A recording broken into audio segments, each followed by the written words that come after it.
It seems like a significant portion of the discussion about the World Cup in Qatar is not about what's actually happening on the field, but instead about all the controversies surrounding this event from the very beginning. The fact that it was held in Qatar, the things that they're banning, the rainbow-colored flags, the pride symbolism, all these things. And of course, certain teams, the United States included, have tried to take every moment they can to virtue signal, to push identity politics at every possible turn. But a response that a United States player had to an Iranian reporter the other day is going absolutely viral, and I think it's for all the right reasons. Watch. U.S. soccer captain issues perfect response to troll Iranian reporter after question about black discrimination in America. And this is obviously not a white guy here for the United States, and he gets asked a question about why the United States is such a discriminatory, racist country. This is coming from someone from Iran. I think that's how you pronounce it. You'll get into why I have to say that now. Sometimes I say Iran, sometimes I say Iran, whatever comes to the tip of my tongue, because quite frankly, it's not my country and it's not that big of a deal. But it certainly is to some people. And just watch this exchange. This reporter gets all over Tyler Adams for the mispronunciation of his country and then proceeds to allege some things about America. This is coming from Iran, mind you. Think of the human rights abuses that go on there, the discrimination that goes on there, all that stuff.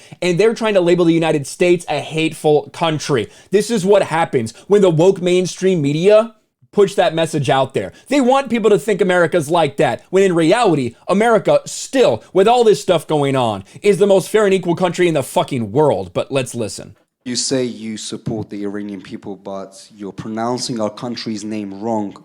Our country is named Iran, not Iran. Please, once and for all, let's get this clear. Second of all, So fucking holier than thou. And if it were me up there, I'd probably intentionally mispronounce it after something like that. But, you know, this is not me. He was much more respectful. Are you okay to be representing a country that has so much discrimination against black people in its own borders? And we saw the Black Lives Matter movement over the past few years. My apologies on the mispronunciation of your country.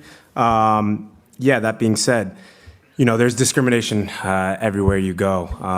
You know, one thing that I've learned, especially from living abroad in the past years and having to fit in different cultures, is that in the U.S. we're continuing to make progress every single day.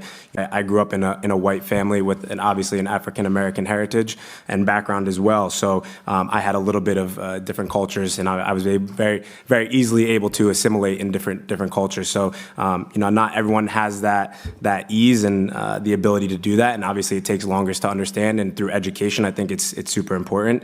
Like you just educated me now on the pronunciation of your country. So yeah, it's a process. I think as long as you see progress, that's the most important thing.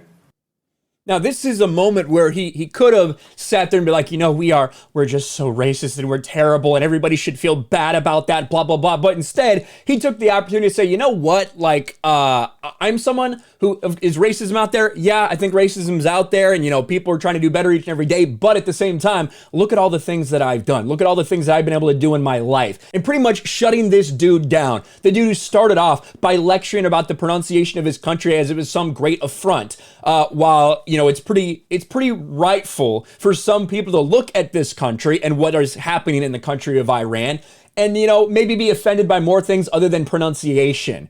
But this was going viral the other day surrounding everything. Now, I'm going to bitch about when these people are bending the knee for the anthem in England. I'm going to bitch about when these people from the United States decide to virtue signal with a pride flag as their emblem, all this stuff. When it comes to what's happening in Iran or Iran, it's very different. You know, by simply not singing their national anthem, you know, we've seen that a lot here in the United States with people, but there's obviously some real stuff going on in Iran right now, some real protests that are happening over actual human rights, not fake Black Lives Matter bullshit.